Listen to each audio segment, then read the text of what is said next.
حضور اقدس صلی اللہ علیہ وآلہ وسلم ایک مرتبہ صحابہ رضی اللہ عنہ کی جماعت کے پاس تشریف لے گئے اور دریافت فرمایا کہ کس بات نے تم لوگوں کو یہاں بٹھایا ہے؟ عرض کیا کہ اللہ جل شانہ کا ذکر کر رہے ہیں اور اس بات پر اس کی حمد و ثنا کر رہے ہیں کہ اس نے ہم لوگوں کو اسلام کی دولت سے نوازا، یہ اللہ کا بڑا ہی احسان ہم پر ہے۔ حضور صلی اللہ علیہ وآلہ وسلم نے فرمایا، کیا خدا کی قسم صرف اسی وجہ سے بیٹھے ہو؟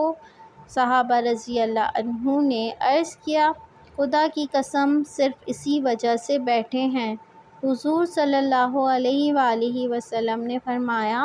کہ کسی بدگمانی کی وجہ سے میں نے تم لوگوں کو قسم نہیں دی، بلکہ جبرائیل علیہ السلام میرے پاس ابھی آئے تھے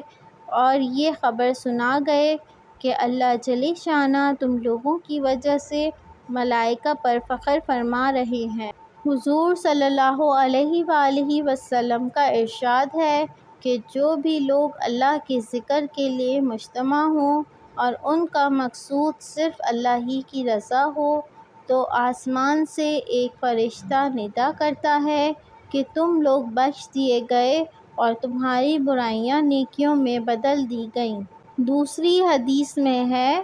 اس کے مقابل جو اجتماع ایسا ہو کہ اس میں اللہ پاک کا کوئی ذکر ہو ہی نہیں تو یہ اجتماع قیامت کے دن حسرت اور افسوس کا سبب ہوگا۔